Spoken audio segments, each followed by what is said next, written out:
In today's video, I'm going to teach you how to receive help desk tickets in Odoo. We're going to look at 3 simple ways to let customers or team members create tickets for your help desk team: by email, through a website form, and from live chat. Setting these channels up properly makes it much easier to centralize incoming support requests and keep everything organized inside Odoo. First, go to Help Desk, then Configuration, then Help Desk Teams, and open the team you want to use. In that team's settings, scroll down to the channel section and enable the email alias option. Once that box is checked, enter the alias you want to use. This creates an email route for that team, so messages sent to that address can turn into help desk tickets automatically.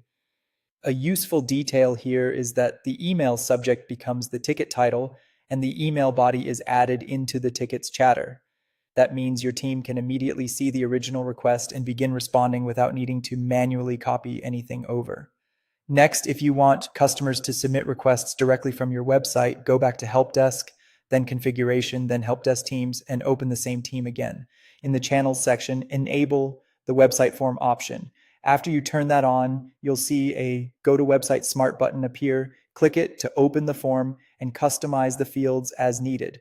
This is helpful if you want to collect specific information upfront so your team has enough detail before they even open the ticket. Once the form looks the way you want, make sure to publish the page so it becomes live and accessible to your customers. If the page isn't published, people won't be able to use it, so that final step is important. Finally, let's set up ticket creation from live chat. Go again to Help Desk, Configuration, Help Desk Teams, and open your chosen team's settings page. Under Channels, enable live chat, then select or configure the chat channel you want this team to use. This connects conversations from your website chat to your help desk workflow. When operators are chatting with a visitor and realize the issue should become a formal ticket, they can quickly create one by typing /helpdesk, followed by the subject of the ticket directly into the chat box. This is a fast way to turn a real-time conversation into a trackable support request without losing context. And that's how to receive help desk tickets in Odoo using email, website forms, and live chat. Once these channels are enabled, your team can capture requests more efficiently and respond in a much more organized way.